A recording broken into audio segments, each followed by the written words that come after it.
Okay, that's next.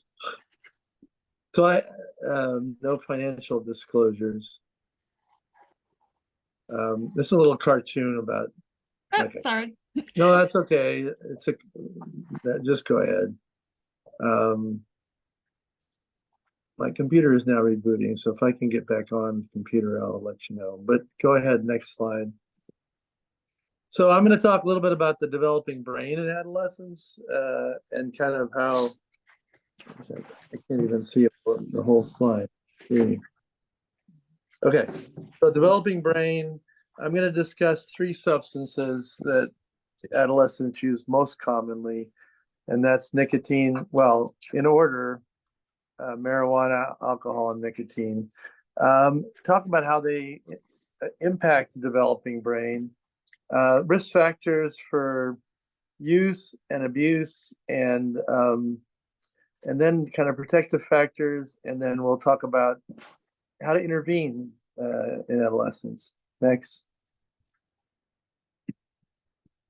So I love this slide, and for those of you who are old enough to remember Star Trek, it first came on in 1966. I looked it up.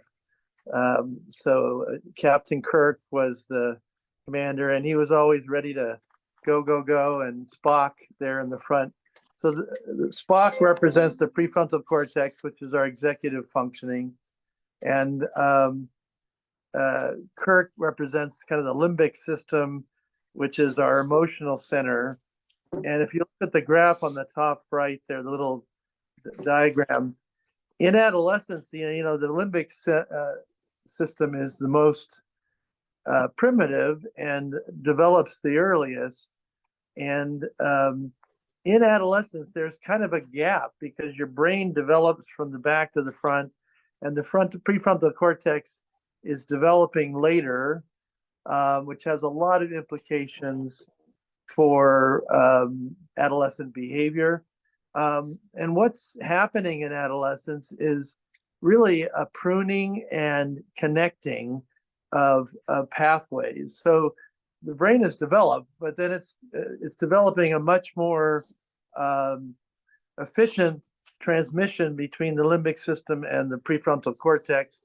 And the prefrontal cortex itself is pruning and developing more efficient kind of communication.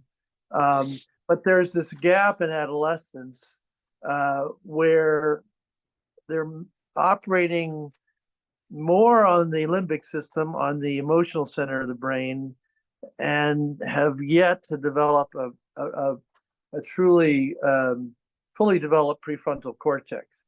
When does that develop? We now think it's mid-20s that it finally, some people it never develops very well, but it is really the kind of the rational part of your brain that benefits from experience, assesses risk, helps with decision making, and so that mid-20s, late 20s is when that fully develops. And my computer is back on. Anyway, go next slide. So what does this mean in terms of behavior?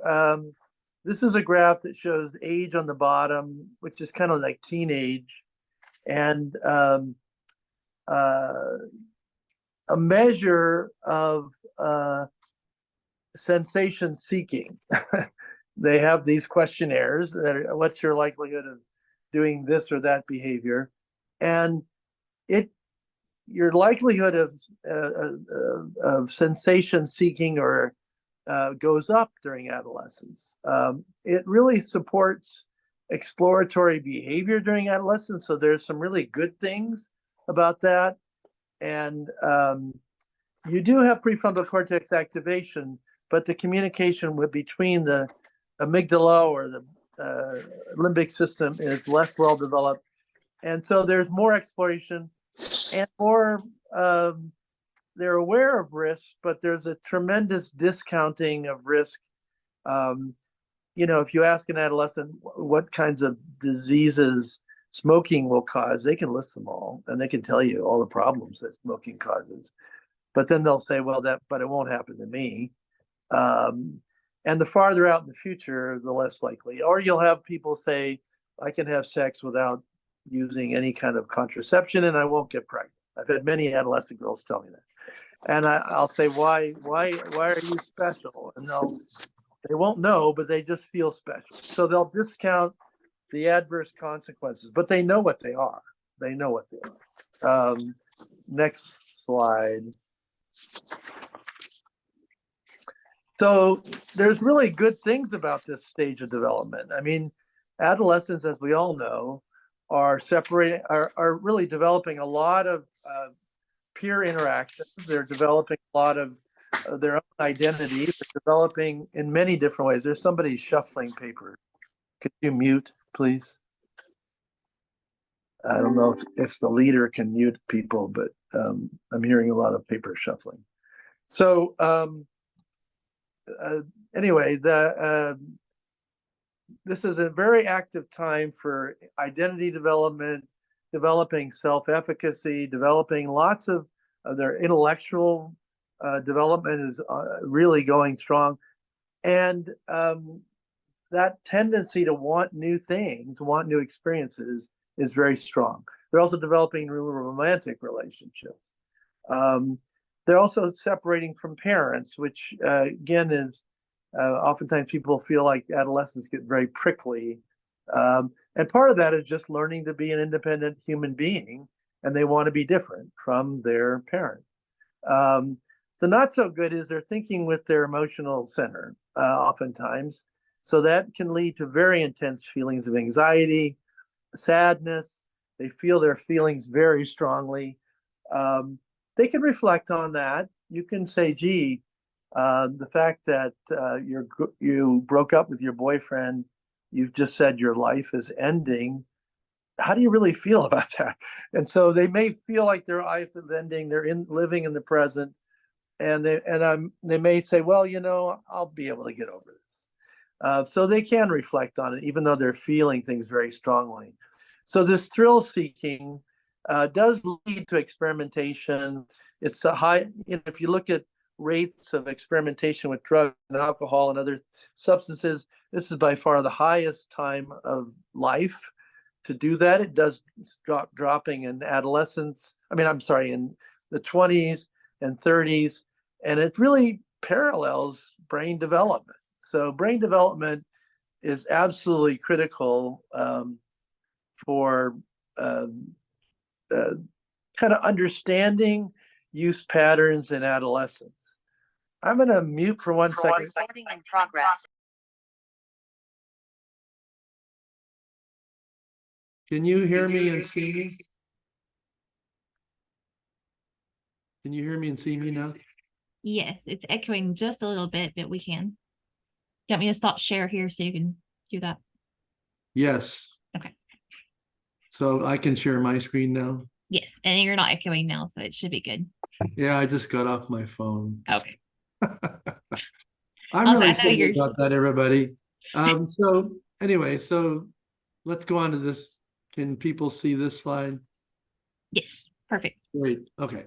So what's happening in the brain when an adolescent, or anybody actually, uses, oops,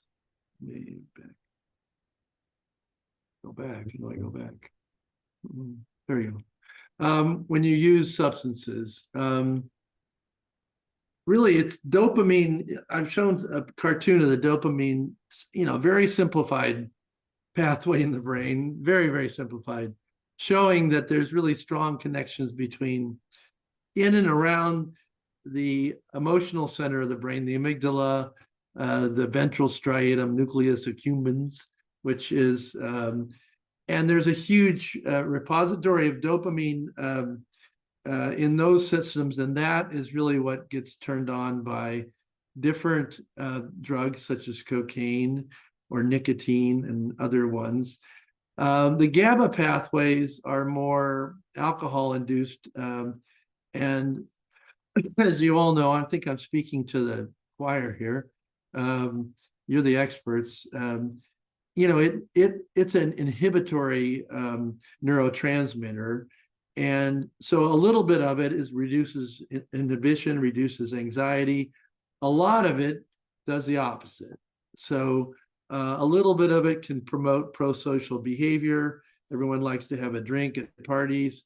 A lot of it can cause, you all know what a lot of it can cause. So it causes sedation, it causes decreased cognition, generally a depression of neurocognitive function.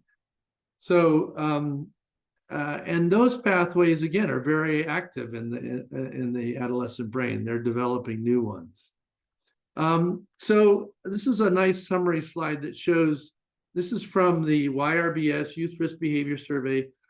Those of you that aren't familiar, it's a nationwide survey that has a very complex sampling scheme, but it's based. It can give state rates, it can give national rates, sometimes it can give local rates if they pay for increased sampling. It goes into high schools. It's done anonymously. So the students are really counseled about that. So they think that these response rates or the response about, and the Youth Risk Behavior Survey, by the way, is not just about substance, it's about all kinds of risk behaviors, sexual activity, and all kinds of things. So I think they do an excellent job of trying to get valid responses from adolescents. And they do it in middle school and high school. Anyway, so here's the kind of a trend. The trends are really positive. Trends are down for drinking, pardon me, and this is like drinking in the last 30 days. There's all kinds of questions they ask about it. Ever drank? Have you drank in the last 30 days?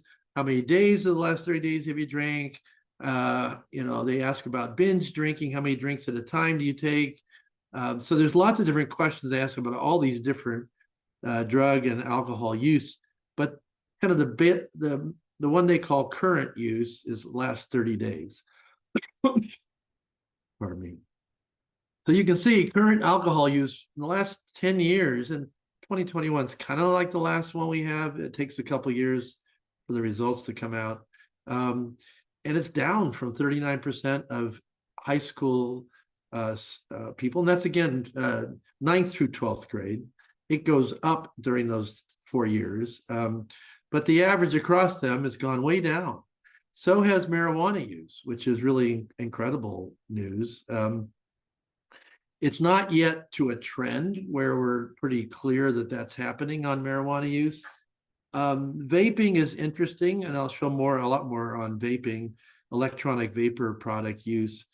It was going up wildly in the late teens, 2015 to 2019, and there was a huge alarm about that. But the most recent surveys think it's coming down quite a bit, which is very common in all substance use. As a new drug is introduced, use rates go up.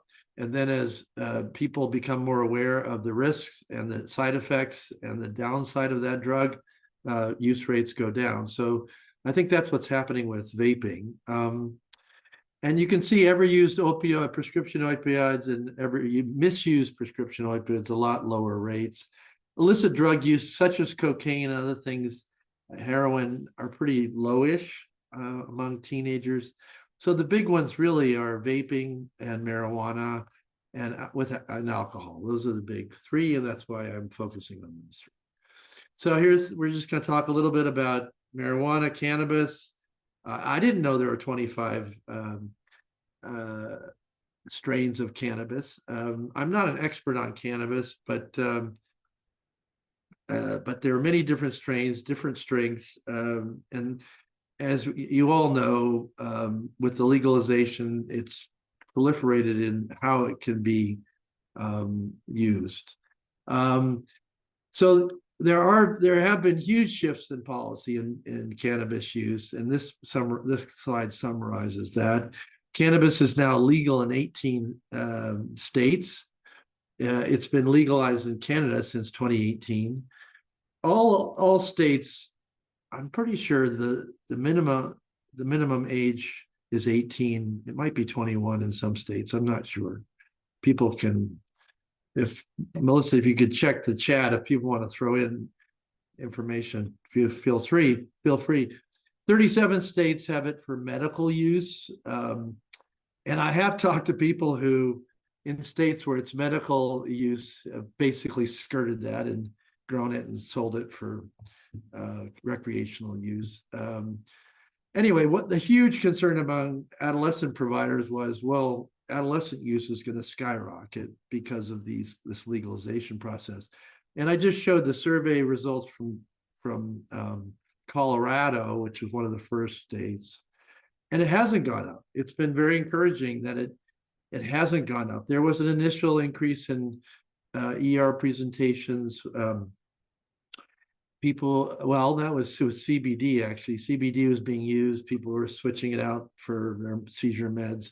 And presentations to ERs went up for intoxication with cannabis, but it seems to have not gone up overall and been pretty steady despite the dramatic increase of use in adult populations, especially young adults. And that's, I don't have data to show you on that, but cannabis use has gone way up in young adults, especially in the areas where it's legal.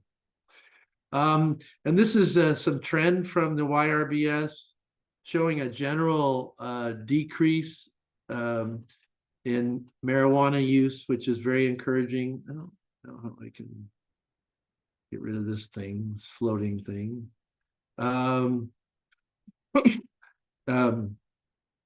So what's interesting is, I think if you look at the females, it's pretty stable. They were a little lower 10 years ago, and maybe it's gone down more in males than females. So, and we see this in some of the other substances too. The males seem to have more decrease in rates than the females. Race and ethnicity is portrayed below. Asians have by far the lowest rates. And not to make a stereotype, but I think there's a lot more parental monitoring among Asians. And that is one of the key factors in prevention or helping reduce use in teens is parental monitoring. So you can see rates in whites are probably a little bit lower than Black, but a little bit lower than Hispanic, but pretty similar. But what's encouraging is they're down about 7 percentage points over the last 10 years. Here is a breakdown by overall and then by gender. And again, you can see females are higher. This is for the 2021 results. You can see the breakdown by ethnic group. Sexual identity and sex of sexual contact is interesting in that those that identify as LGBTQ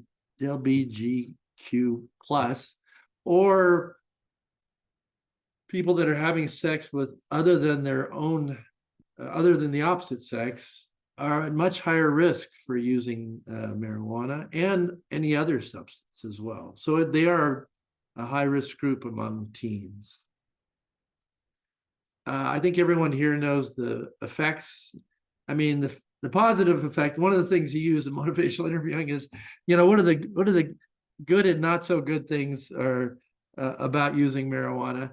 And there is a good thing. I mean, people use it like they use alcohol to relax or to chill out. It is an intensely stimulating for dopamine, which gives pleasure. But again, too much of that distorts concept of time and space, becomes hallucinogenic.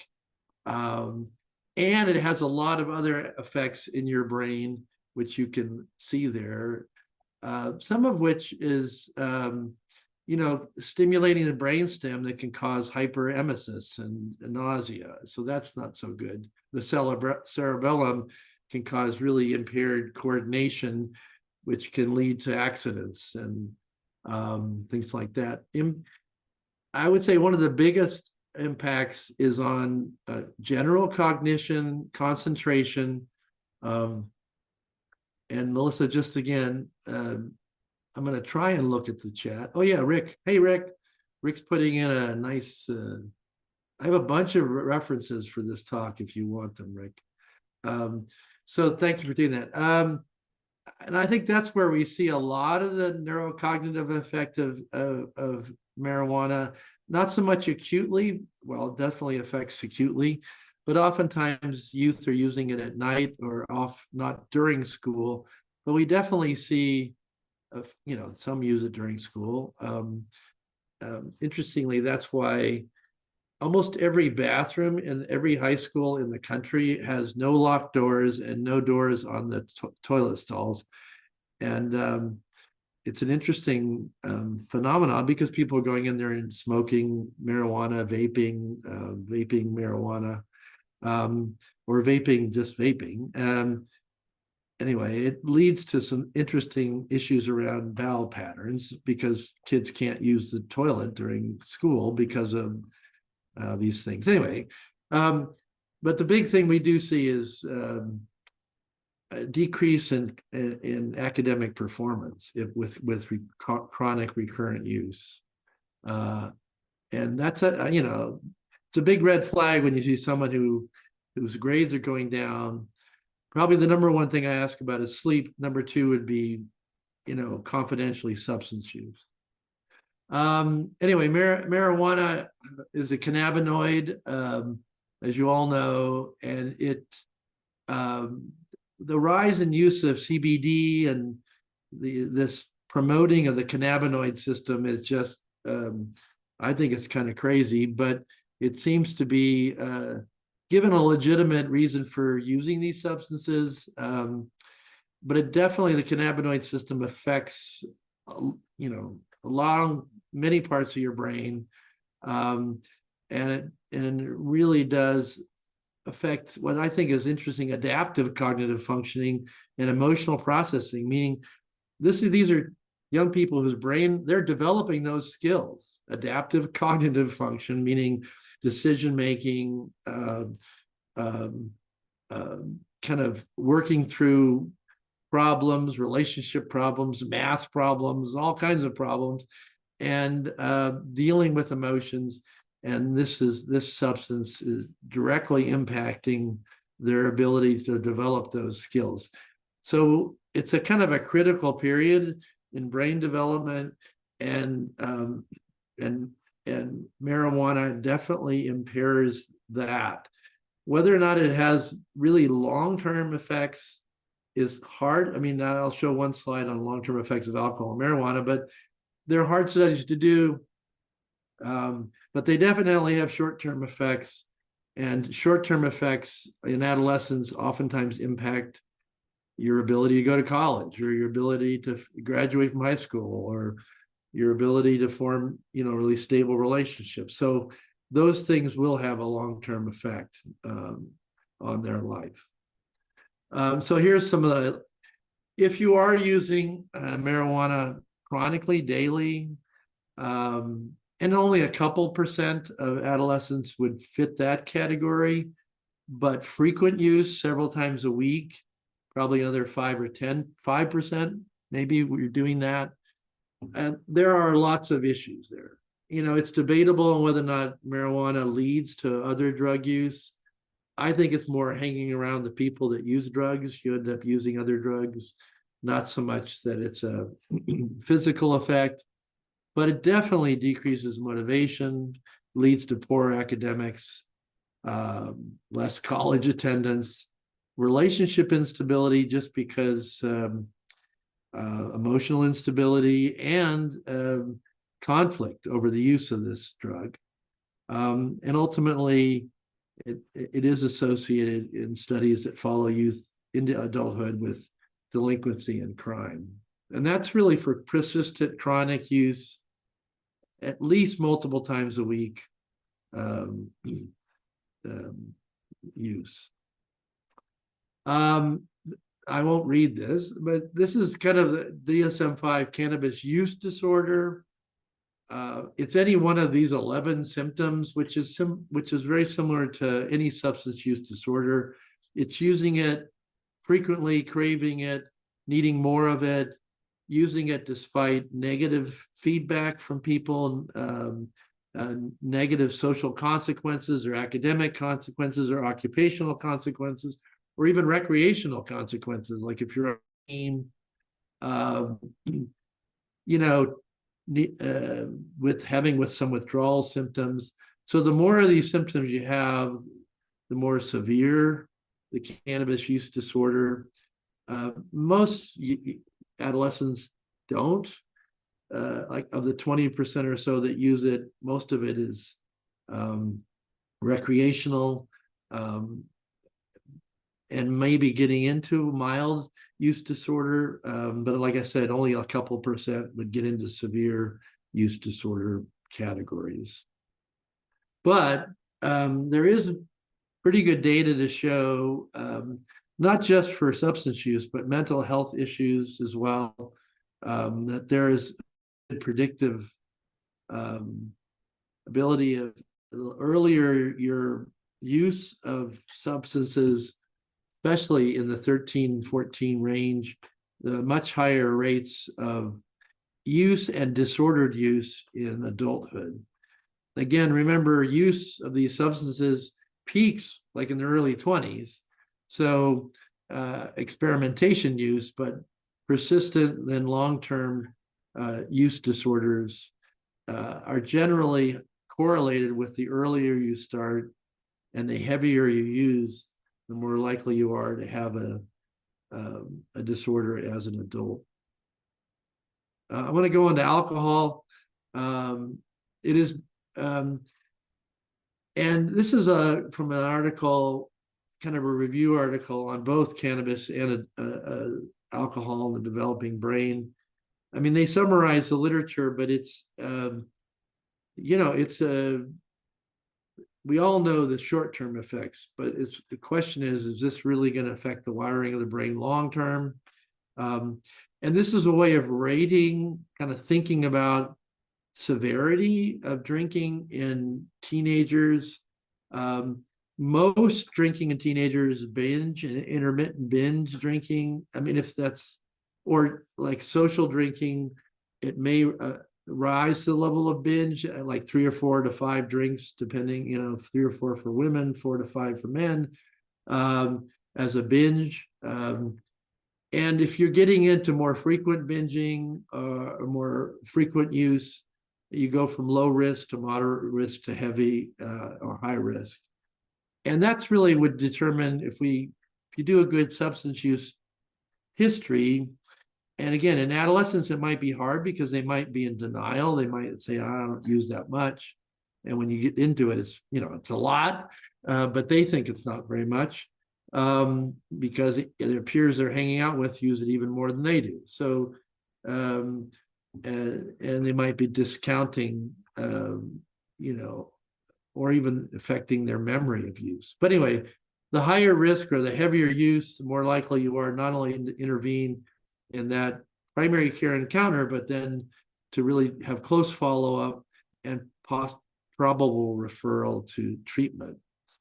Anyway, we all know what alcohol does. It rapidly gets absorbed by the stomach, rapidly distributes throughout the entire body, rapidly absorbed into the brain, and increases GABA.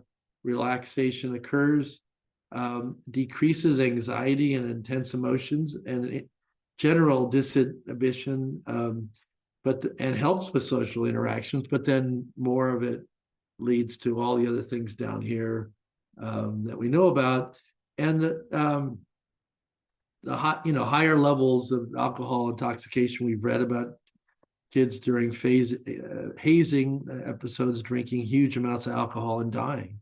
So it's definitely a risk. More common causes of death in teens related to drinking is related to accidents, and we'll go over that a little bit. But the encouraging news is, use rates are down. From 2011, like 39, both this top one is male and female. And again, you see a more rapid decrease among males. I don't exactly understand that, but I see it. Females probably have higher rates in the 30-day range, but lower rates of higher use or more severe use. And here's the racial breakdowns with similar kind of African Americans use alcohol a lot less than whites do, which is interesting. And the trends are across the board down, which is very encouraging, like 12, 13, 14 percentage points down. So that's very positive. And maybe it's due to the increase, social marketing and advertising around the effects. You can see these are male-female breakdown. Female substantially higher than males for the last 30 days. You can see the racial breakdowns. And again, those that identify LGBTQ plus have higher rates than heterosexual, those that identify as heterosexual. This is the big story, is that, that driving while drunk is potentially fatal. And so, or getting in a car when the driver is intoxicated is potentially fatal. There's almost 11 million underage drinkers in the United States, and many of them are driving. Again, it makes the point here in the third line that binge drinking is the more common style of drinking, and later in life it becomes more daily drinking.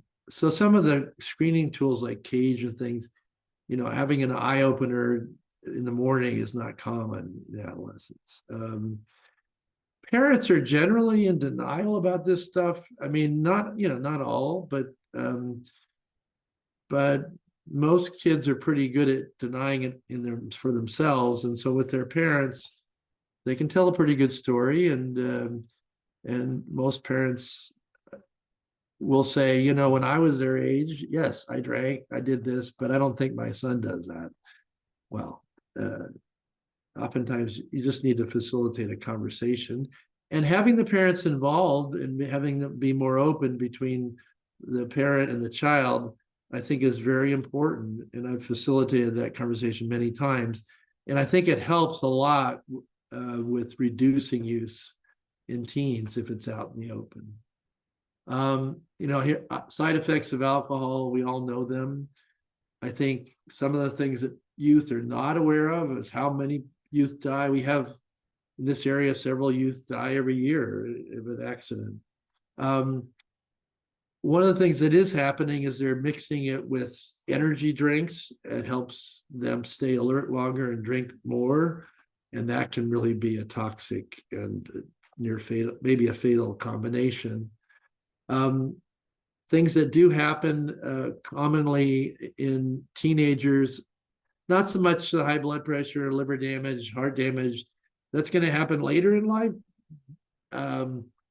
Definitely will happen later in life, but unwanted sexual encounters, unprotected sex, STIs, violent behavior, and definitely impairing their main activity, which is school, can definitely impair their learning. And it not so much, I don't think, the cognitive impact of the acute ingestion. It's really the behavioral pattern of probably skipping school, not caring about school, not doing homework, that's kind of associated with heavier use of alcohol. So here's some of that. It shows that if they're using alcohol weekly or more, which is the orange, and this is older data, but I think it's pretty good from my clinical experience. Lots of bad behavioral issues can emerge. So it's being arrested, dropping out of school, being admitted to the emergency room, getting into fights, relationship problems. Illegal activity generally goes way up if you're using alcohol on a weekly basis. And so that's where I think a lot of the morbidity for teens is in these kinds of behaviors. And again, similar to marijuana, the earlier one starts to drink, the more likely, the probability is incredibly high if you started drinking at 13 or 14, that you will go on to have an alcohol dependence or an alcohol use disorder as an adult. So a major strategy for prevention is to delay initiation of drinking alcohol, using marijuana. Delaying initiation of all the risk behaviors is a big strategy in schools and in kind of adolescent healthcare. I won't go into this, but alcohol has lots of side effects, which adolescents can experience. They can experience a gastritis and bleeding. They can experience pancreatitis if they're binging enough. They can certainly have some neurocognitive effects. But some of the long-term effects like hypertension, liver disease, heart disease, probably I've never seen it in teens. So we'll go on the nicotine quickly. As you all know, there's lots of ways to deliver nicotine to the body. Cigarettes are on the way down. Vaping is up, but there's some positive messaging there from the surveys. Chewing is more common here. I don't know much about hookah, but boy, you can get a lot of nicotine when you've hookah session. So there is a big difference in how much nicotine is delivered. Here's a little Juul has come under a lot of attention because of its intense delivery of nicotine and its cute little packaging. It's one Juul pod is equal to 20 cigarettes. So, and you have to puff quite a few times to go through a whole pod. I don't know how many puffs. I think maybe 100, 150 puffs, but if you're doing that all day long, you will go through one easily in a day. So you're getting a lot of nicotine. I've had kids who basically are multi-pack smokers because of their vaping, and they come in with headaches and they wonder why they have headaches. So there's a lot of side effects from these that are headaches, reflux, hypertension, obviously sleep disorder and sleep disorders leading to lots of cognitive issues during the day, emotional issues during the day. So a lot of the way that nicotine can impact youth, because they're pretty healthy, is through sleep and decreasing sleep, disrupting sleep, and having disordered sleep. And that will affect their cognitive performance, their school performance, their relationships in the family and with friends. So it has a huge impact. These are the different products. This is kind of a 2019 slide. You would think it would be pretty current, but it's any tobacco, but e-cigarettes was by far the big one. But I'll show you some trend data. This shows up through 2019, e-cigarettes just taking off. Everybody was very alarmed, and it's still alarming. There's been some laws passed to prohibit marketing, flavoring of e-cigarettes.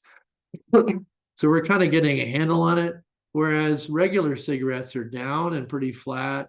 All the other forms of nicotine consumption are kind of flat and lower, much lower than e-cigarettes.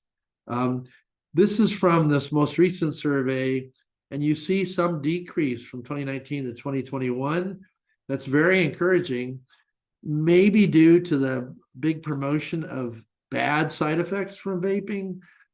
So everyone thought it was just pretty cool, much better than cigarettes, no big deal, no side effects. But I think as people become much more aware of the side effects that I've listed by vaping, it's become less cool and rates are going down, which is encouraging. But again, in females, less than males. Males have gone down more than females.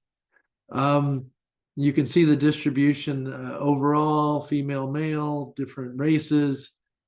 I was surprised that these Native Hawaiian and Pacific Islander very small samples, so it might not be very accurate. But whites are more than really anybody except for Native American, Indian. But again, LGBTQ are much higher risk, compared to heterosexuals. So nicotine has a very significant, I think there's going to be with the tremendous delivery of nicotine by vaping into the adolescent brain, there's going to be a lot more research going on its impact on brain development and probably emotional development, relating high nicotine exposure to anxiety and depression as they age into adulthood.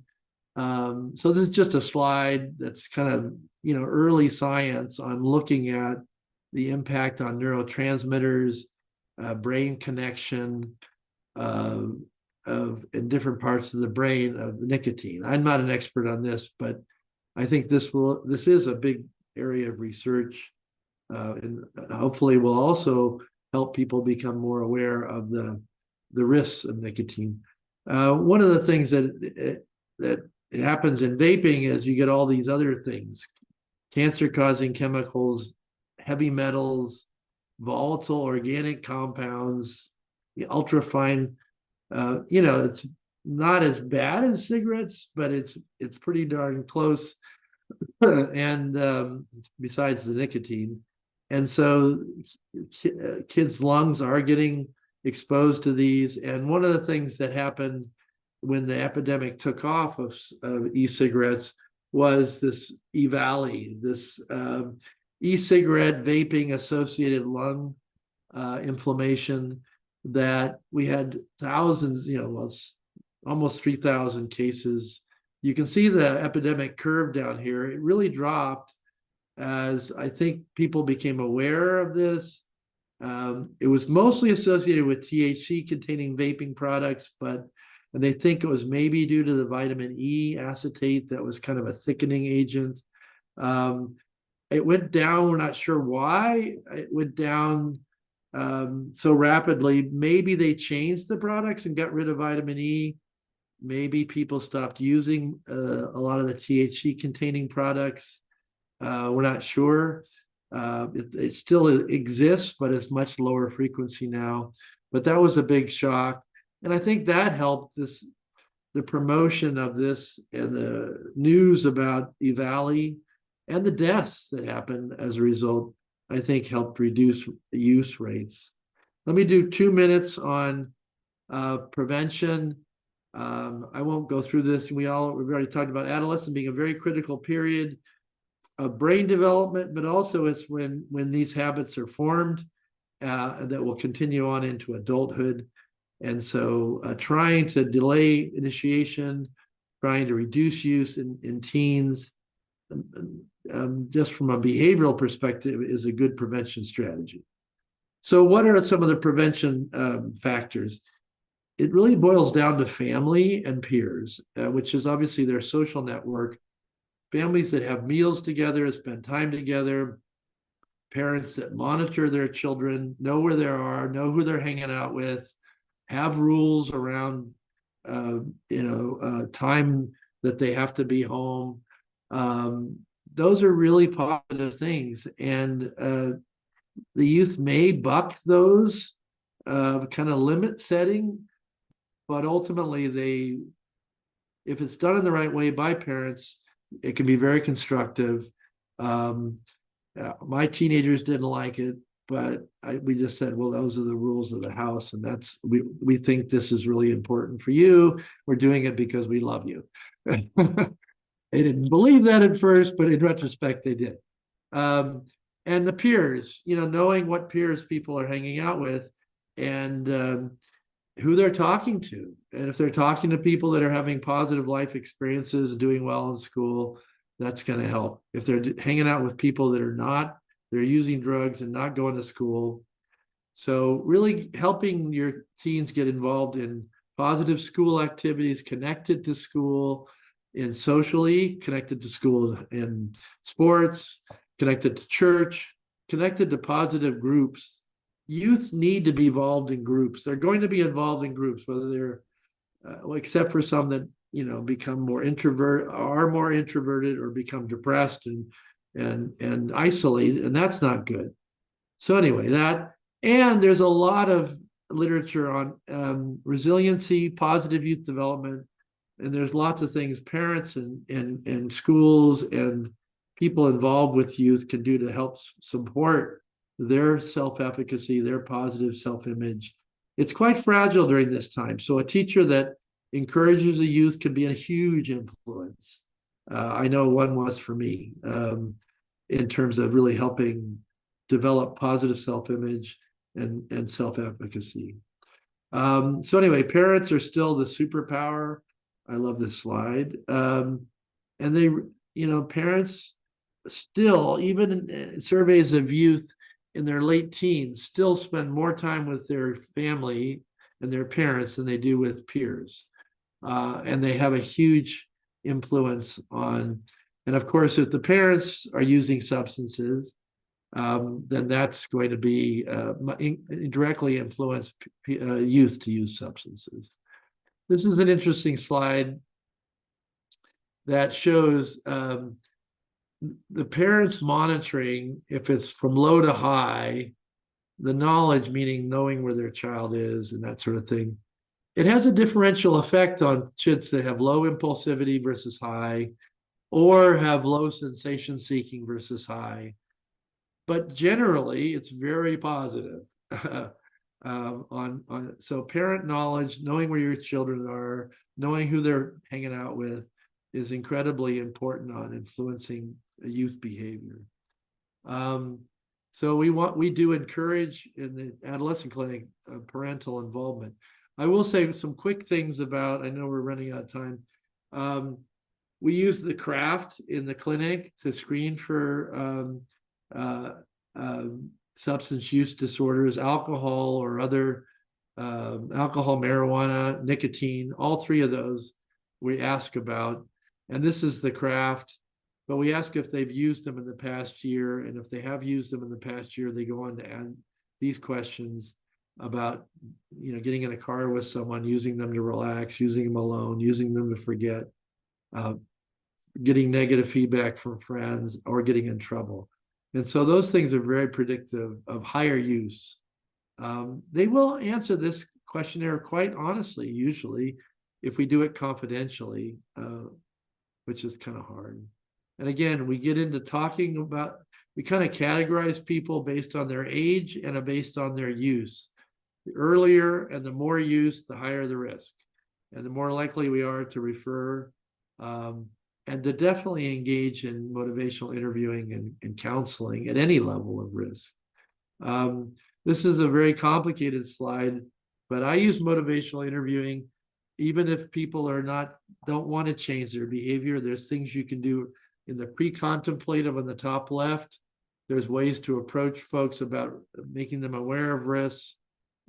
Contemplative is more coaching and encouraging their self-efficacy, helping them really think about the pros and cons of use, because there's always pros for some of these things, but weighing those against the cons, helping them to have better decision making, and then going on if they're really thinking about reducing or helping to lower barriers to help support their decision, encouraging their self-efficacy, and going on to really coaching and supporting as they move to reducing the use of substances. And they are very open oftentimes to discussing these sorts of things because they will see the negative impact on their life.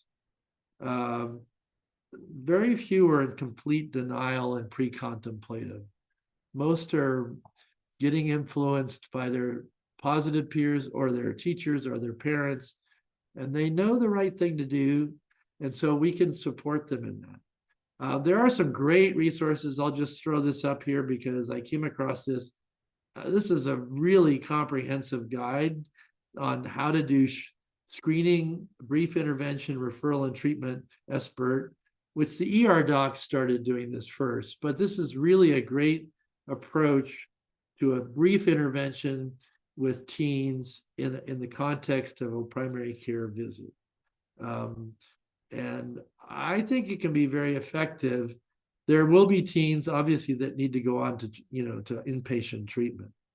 And this is just another little hand a held kind of thing to guide how you can give feedback, how you can enhance motivation to reduce use.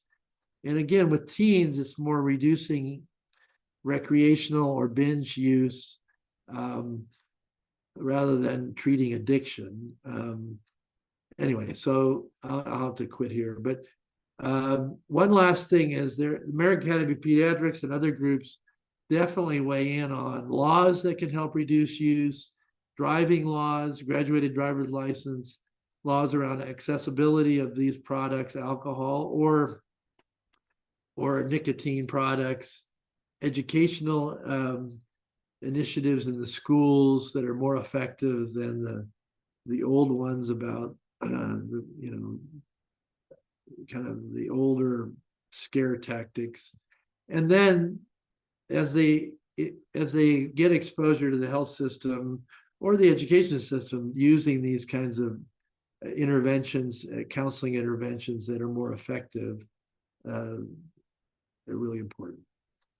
Okay, so Dr. Troxler, did you put this case in there? I don't know how much, I don't think we have much time left, do we? Yeah, I did. It was a quick case. It just encapsulates everything that you said. It was just going to put it over an actual patient that we have in clinic. But we have reached our limit of time for today. So you guys got a wonderful rundown of substance sorry. disorder. It's good. No, it's good content. So thank you very much for sharing all of that information with us. There's some articles that Rick's put up in the chat. So you guys grab those or go to the page that Melissa gave you the link to, so you can get those resources at a later time. They're all going to be compiled there for you. Thank you so much for joining us today. We'll see you again in 2 weeks on the 13th of December. That will be our last session before we have a winter break. And then it'll be back in January. So we'll have a couple of weeks that we will not be, well, more than a couple of weeks that we won't be doing during the holiday season. But our last session of 2023 is on December 13th. We look forward to seeing you guys back then. Thank you all for your attention and time. We appreciate you being here. Thank you. Thank you, Dr. Wood, very much. Thank Wonderful you. Thank information. you. Joyce, we'll see you in Ecuador. Yes. Okay, thanks a lot. Thank Bye. you.